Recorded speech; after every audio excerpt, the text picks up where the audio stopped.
Hello दोस्तों, आज के वीडियो में हम 12वीं कक्षा उत्तीर्ण करने के बाद विद्यार्थियों को कौन सा करियर चुनना चाहिए, इस सब्जेक्ट पर हम एक विस्तार से चर्चा करेंगे।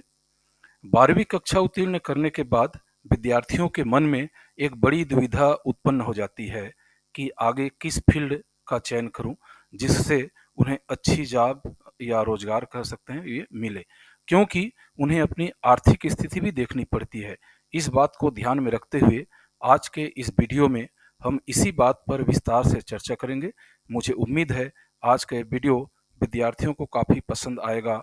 हम इस विभिन्न करियर विकल्पों को विस्तार से देखेंगे और उनके लाभों और चुनौतियों को समझेंगे। तो चलो शुरू करते हैं आज का ये वीडियो। मैं बताना चाहूँगा कि विद्यार्थी 12वीं उत्तीर्ण करने के बाद नीचे दिए गए जॉब या रोजगार या करियर का चयन कर सकते हैं। पहला है मेडिकल क्षेत्र। 12वीं कक्षा के बाद विद्यार्थी डॉक्टर या चिकित्सा क्षेत्र में प्रवेश कर सकते हैं। वे एमबीबीएस या बीडीएस इत्यादि की तैयारी कर सकते हैं। इसके लिए नीट का एग्जाम देना पड़ेगा। Nurse, pharmacist, medical lab technician, physiotherapist आदि का भी चयन कर सकते हैं। दूसरा है इसी में इंजीनियरिंग। 12वीं कक्षा के बाद छात्र इंजीनियरिंग में प्रवेश पा सकते हैं। मौद्रिक इंजीनियरिंग, संगणक इंजीनियरिंग या इलेक्ट्रिकल इंजीनियरिंग जैसे कई शाखाओं में चुनाव किया जा सकता है। इसके लिए उन्हें जेईई का एग्जाम देना पड़ेगा।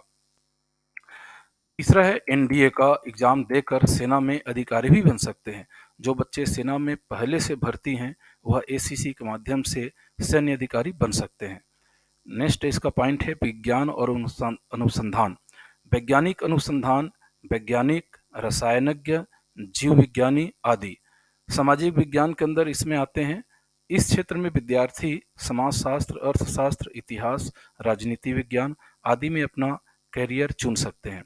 नेक्स्ट इसमें आता है कला और संगीत। 12वीं कक्षा के बाद छात्र कला और संगीत में भी अपना करियर बना सकते हैं। सरकार ने इसके लिए लगभग हर राज्य में कला एवं संगीत विश्वविद्यालय की स्थापना की है, जैसे कि छत्तीसगढ़ में खैरागढ़ संगीत विश्वविद्यालय मौजूद है। नेक्स्ट इसी में आता है कृषि और ग्रामीण विकास। उन विद्यार्थियों के लिए भी अवसर हैं जो कृषि या ग्रामीण विकास में अपना करियर बनाना चाहते हैं। नेक्स्ट है 8वां पॉइंट हमारा व्यावसायिक प्रशिक्षण। विद्यार्थी व्यावसायिक प्रशिक्षण भी प्राप्त कर सकते हैं, जैसे कि टेक्नीशियन, मैकेनिक या अन्य व्यावसायिक योग्यताएं हो सकती हैं। प्रौद्योगिकी। 12वीं कक्षा के बाद विद्यार्थी विभिन्न प्रौद्योगिकी क्षेत्रों में अपना करियर चुन सकते हैं, जैसे कि इंटरनेट तकनीकी, साइबर सिक्योरिटी, डिजाइनिंग आदि। नेक्स्ट इसमें हमारा पॉइंट आता है व्यवसाय और प्रबंधन। 12वीं कक्षा के बाद विद्यार्थी व्यवसाय और प्रबंधन के क्षेत्र में अपना करियर बना सकते हैं, जैसे बिजनेस एग्जीक्यूटिव, बैंकिंग और वित्त, प्रबंधन कंसल्टेंट, विपणन, लॉजिस्टिक्स आदि। नेक्स्ट में आता है फिल्म और नृत्य। कुछ विद्यार्थी फिल्म और नृत्य के क्षेत्र में भी अपना करियर बना सकते हैं, जैसे फिल्म निर्माता, एक्टर, संगीतकार, लेखक, फोटोग्राफर आदि। और इसी में नेक्स्ट पॉइंट हमारे आते हैं शिक्षा। शिक्षक, प्रोफेसर, शैक्षिक कंसल्टेंट, पाठ्यक्रम विकसित करने वाला आदि, ये सब 12वीं के बाद अपना करियर चुनने का एक रास्ता है। नेक्स्ट इसमें आते हैं कृषि और उपजाऊ। कृषि विज्ञानी, कृषि उत्पादन मैनेजर, उपजाऊ कृषि निर्माता इत्यादि। और इसी में अगला पॉइंट है पर्यटन और आयोजन। पर्यटन विशेषज्ञ, पर्यटन प्रबंधनकर्ता, आयोजन संगठनकर्ता, होटल मैनेजर आदि। और लास्ट हमारा पॉइंट है कंप्यूटर और सूचना प्रौद्योगिकी की। System administrator, software developer, web developer, cyber security expert, data analyst आदि इसके अंदर आते हैं। ये तो केवल कुछ उदाहरण हैं दोस्तों। विद्यार्थियों के लिए और भी कई रोजगार के रास्ते हैं। विद्यार्थी अपनी रुचि और रुझानों के अनुसार अपने करियर का चयन कर सकते हैं। प्रवेश परीक्षाएं। 12वीं कक्षा के बाद वो कौन कौन सी प्रवेश परीक्षाएं दिला सकते हैं, इस पर हम चर्चा करते हैं। तो हमारा है पहला पीसीएम या एमपीसी बोल सकते हो के साथ जो है एनडीए में प्रवेश के लिए ये कर सकते हैं। पीसीएम के साथ आईआईटी संयुक्त प्रवेश परीक्षा दिला सकते हैं। अखिल भारतीय प्री मेडिकल या प्री डेंटल प्रवेश परीक्षा एआईपीएमटी बोलते हैं, ये भी दिला सकते हैं। सशस्त्र सेना मेडिकल कॉलेज प्रवेश, जिसको हम एएफएमसी मतलब आर्मर्ड फोर्सेस मेडिकल कॉलेज, जो कि पुणे में है, जो एमबीबीएस के लिए तैयार करते हैं, ये वो तैयार हैं इसके लिए और ये एग्ज़ाम दिलवा सकते हैं। राज्य स्तरीय संयुक्त प्रवेश परीक्षा अभियांत्रिकी या चिकित्सा, जिसको हम बीएएमएस या बीएचएमएस कहते हैं, इसके लिए भी वो योग्य रहते हैं और ये प्रवेश परीक्षाएं दिला सकते हैं।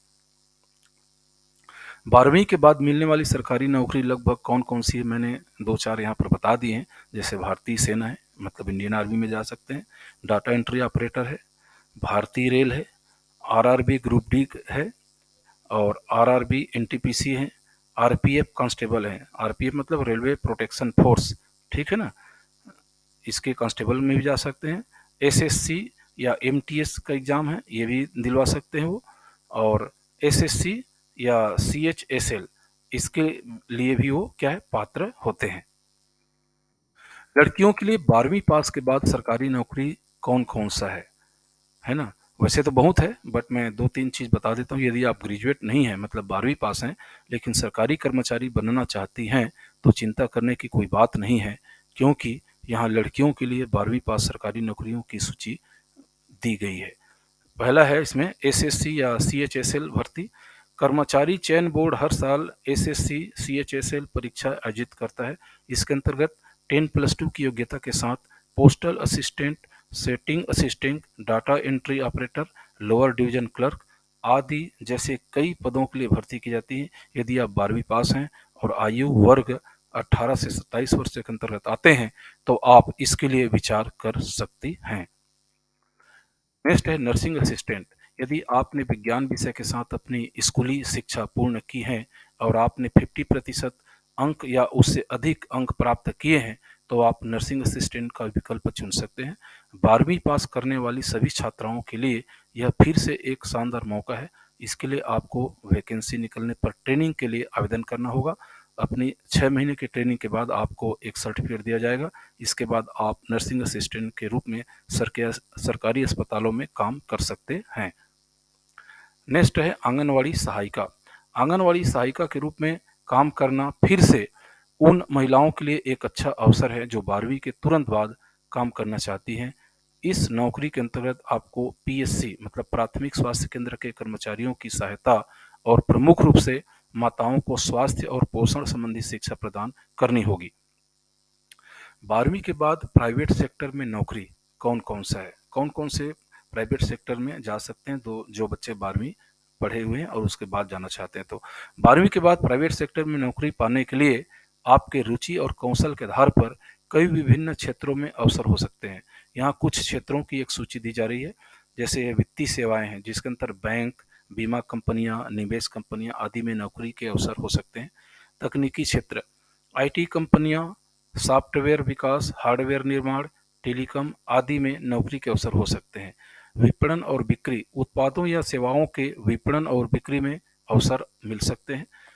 मैन्युफैक्चरिंग सेक्टर, उद्योग, फैक्ट्रीज, औद्योगिक उत्पादन इत्यादि में नौकरी के अवसर हो सकते हैं।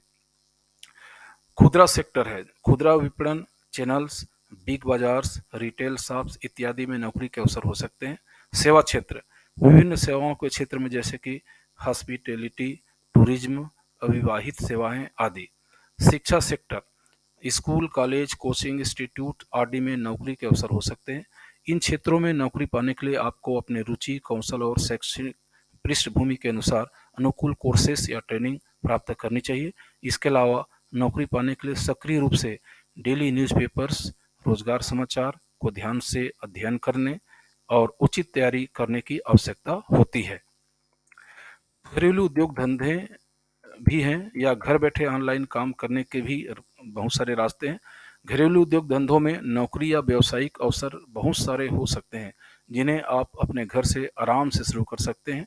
यहाँ कुछ उदाहरण हैं, जैसे खाद्य उत्पादन है, घर पर नमकीन, अचार, मसाले, केक, बिस्किट्स, अन्य खाद्य उत्पादन बनाने का व्यापार कर सकते हैं।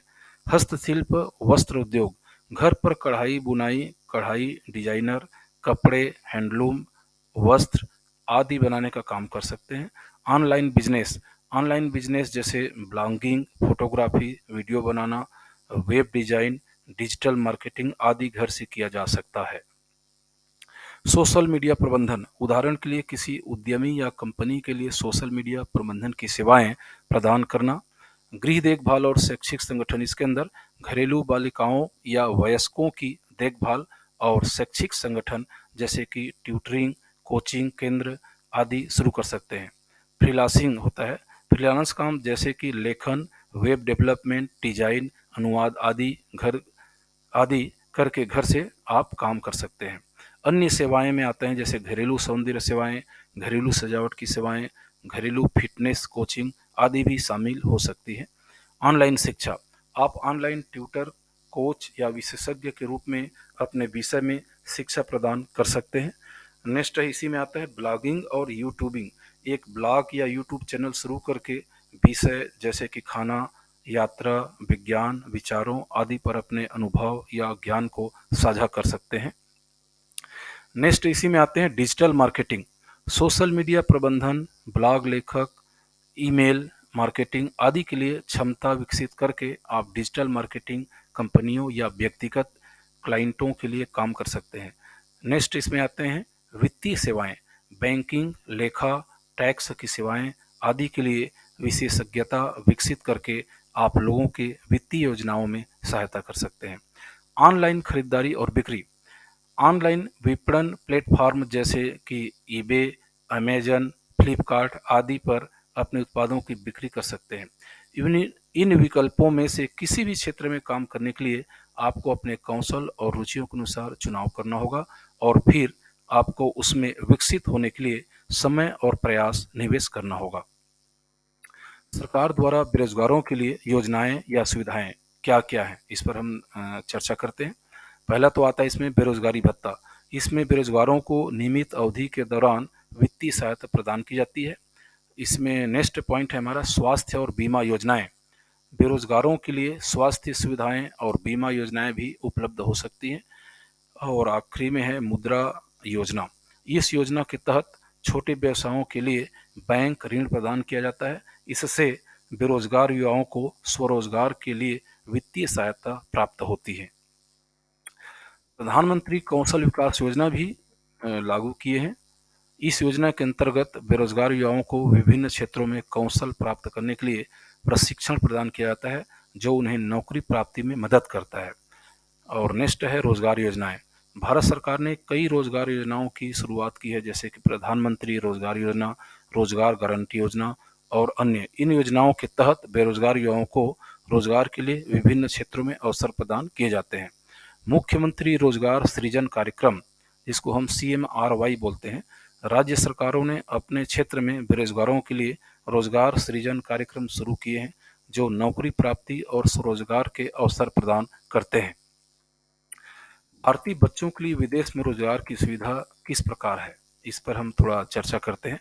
भारतीय छात्रों के लिए विदेश में नौकरी पाने की दिशा में पहला कदम उचित कार्य वीजा के लिए आवेदन करना है। हालांकि अलग अलग देशों के लिए कार्य वीजा आवश्यकताएं और आवेदन प्रक्रिया अलग अलग हो सकती है। यहाँ भारतीय छात्रों के लिए कार्य वीजा औपचारिकता के साथ आगे बढ़ने के सामान्य दिशा निर्देश दिए गए हैं। विदेश में जॉब पाने के लिए कौन सा कोर्स ठीक होगा, तो इसमें मैंने 5-6 पॉइंट बताया है, जैसे कि मैकेनिकल इंजीनियरिंग कोर्स का भी चयन कर सकते हैं। कंप्यूटर साइंस उन छात्रों के लिए है जिन्हें कंप्यूटर की जुड़ी नॉलेज प्राप्त करने में रुचि है। नेक्स्ट है इसमें सिविल इंजीनियरिंग है, बायोमेडिकल इंजीनियरिंग है, फार्मास्यूटिकल साइंस है और डेटा एनालिस्ट कोर्स हैं। नौकरियों के लिए सबसे अच्छा देश कौन सा है, आइए इसको भी हम थोड़ा सा चर्चा कर लेते हैं। आज के तारीख पर मैं सन 2024 की बात कर रहा हूँ। सबसे अच्छे देश जहां आप अच्छा पैसा कमा सकते हैं, यह देखते हुए कि आपके पास स्थानीय नौकरी बाजार के लिए प्रासंगिक कौशल और योग्यताएं हैं, संयुक्त राज्य America, Luxembourg, Switzerland, Norway, Denmark, Ireland, Australia, Netherland, Singapore और कनाडा है।